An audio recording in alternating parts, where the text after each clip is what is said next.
Hey everyone, I have here Attack on the Spider Lair, a 2021 Marvel Spider-Man set. This is an Iron Man Hall of Armor meets Batcave sort of thing that was introduced to us in Into the Spider-Verse. And one of the most important things here is the selection of figures. So let me start looking at those up close. So here from left to right, we have sort of a regular Spider-Man, an Ultimate Spider-Man, and an Iron Spider. I have not liked some of LEGO's past Iron Spiders, no matter how accurate they've been to the comics or anything. I just haven't liked how simple they were. This is definitely my favorite to date by virtue of its torso print and its head print. Very nice. Now, Ultimate Spider-Man should be a very collectible figure, I think. This one could have used a bit more brightness, a little bit more opacity for the lime green color. And then regular Spider-Man over on the left is, again, one of these current ones with the problem with the red color for the nice design for the printing for the arms being too dark. And I think it may actually be printed entirely on top of black. Previously, I've thought that, oh, it was just the blue that's bleeding through. But I think they actually put a layer of black down first and then put red on top of that. That red is supposed to be the same as that hand or the head or the torso behind it. So that's why I don't appreciate that and feel like LEGO needs to do better there. Also, no dual molded legs here. It would have been nice to get some of those, at least in this set. The rest of the prints on the backs of the torsos look good. Backs of the heads for two of them as well. And my favorite here is, again, Iron Spider. Here we have Peter Parker with the mask most of the way up and pretty good printing on it. Pretty good printing for his torso as well. Venom is not bad. Yeah, that one's done pretty nicely. I like the accessories used for the tendrils there coming out of the hands. That looks nice. And this is probably my favorite Green Goblin to date. I'm not a Green Goblin fan, but I like the design for that one. I like all the graphic design work, and the color scheme works out, as well as ever with the bright green and purple. But it's the prints, man. It's the prints this time. And that goes for the faces as well, including the alternate here. We get an alternate face for Peter Parker. Actually, that Green Goblin face looks like it could be a Hulk, like a minifig-sized version of Hulk. There's everything fully exposed. And they do include a hairpiece for Peter Parker. Thank you very much, LEGO.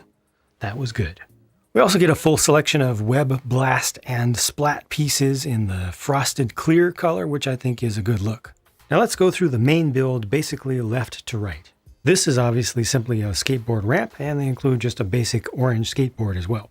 Here we have 3 pods to display and store some spider suits, and these are done just like the Iron Man Hall of Armor versions, just with slightly different styling, but they go together the same. You can straighten these out, you can go the other way around to give it a different shape. You can stack them on top of each other if you get more of these. You can put them together and create more of the entire haul of these. Over here is a stand for the rest of the Iron Spider suit, and behind there are some tools, and of course you have to have webs and some spiders hanging around. I guess spider drones in this case. There's another one on the other side just with a different color of light on the back of it. All this is nice. This is set up well.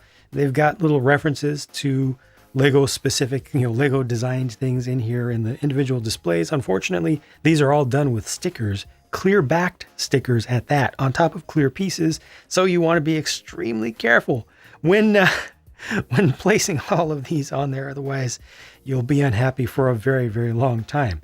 You got a little seat here in the front for Peter Parker to sit there, and you can, look at the different displays or whatever Spider-Man is in here. His camera is here. He's also got a controller for his PlayStation. That is officially for a PlayStation, not just a generic game console. They actually named it. Got the keyboard there.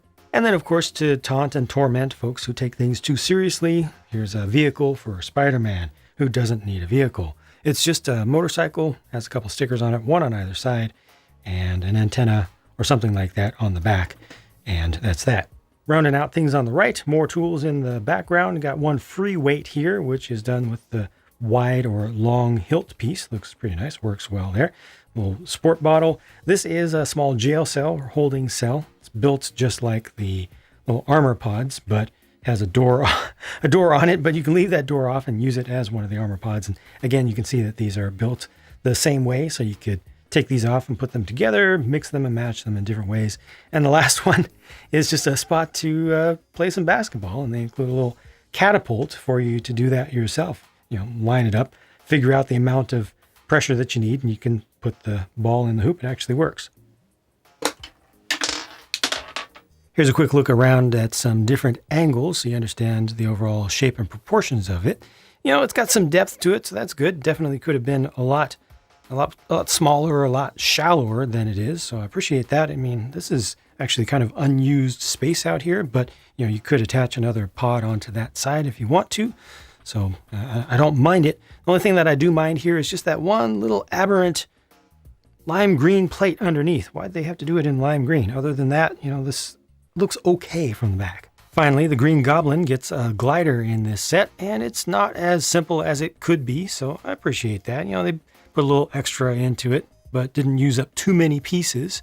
So I think a good compromise there to give you something additional for one of the bad guys, you know, to have a little bit more transportation. This is a little bit awkward to me, though, with just the rocket blast coming from the center and not having any sort of glow from the two small jet engines, but it's okay. That's really nitpicking. You know, the shape of this is pretty cool. Uses one sticker there on the front.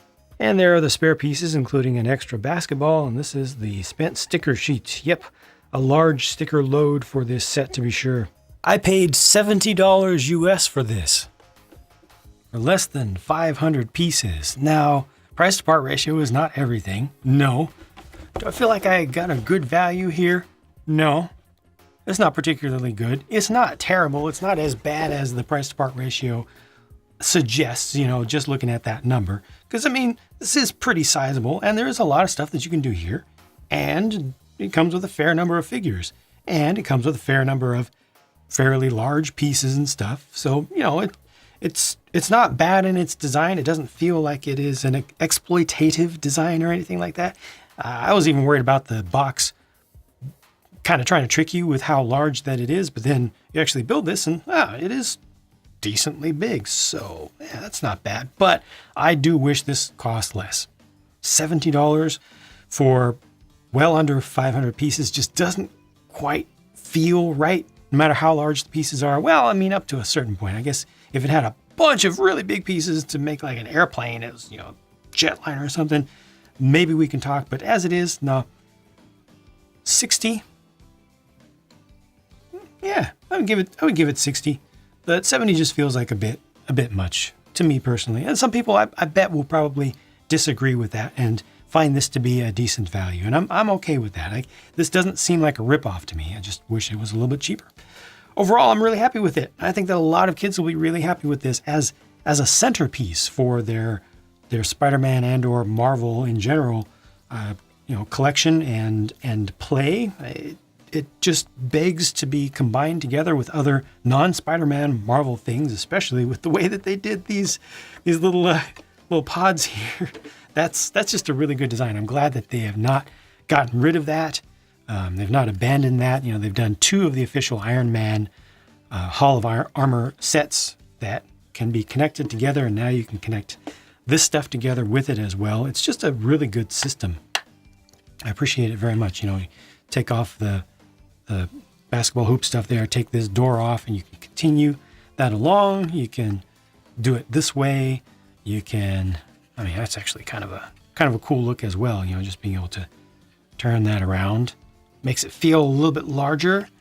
Or you can look at it from this way, turn all the suits around, and then look at it from the inside, or rotate it around this way. It's so simple, right? Just basic hinging, but gives you a lot of possibilities. I like that. I like it quite a bit. So yeah, overall, design is good. Figures are pretty good. They need to fix the arm printing. They're probably not going to do it, as many of those Spider-Mans as they have done. They're probably not going to fix the arm printing for it now, but hopefully they'll learn a lesson from this and not make that same mistake again the next time they do printing like that. Let me know what you think about, oh yeah, of course, the inclusion of a hairpiece for Peter Parker is a good thing. Let me know what you think about this on the whole, including about its value. If you want to see how it went together, I've got the pure build in real time or the speed build. Check out one of those if you want to. Links are in the video description or the end screen. I'll talk to you again soon. Thanks for watching.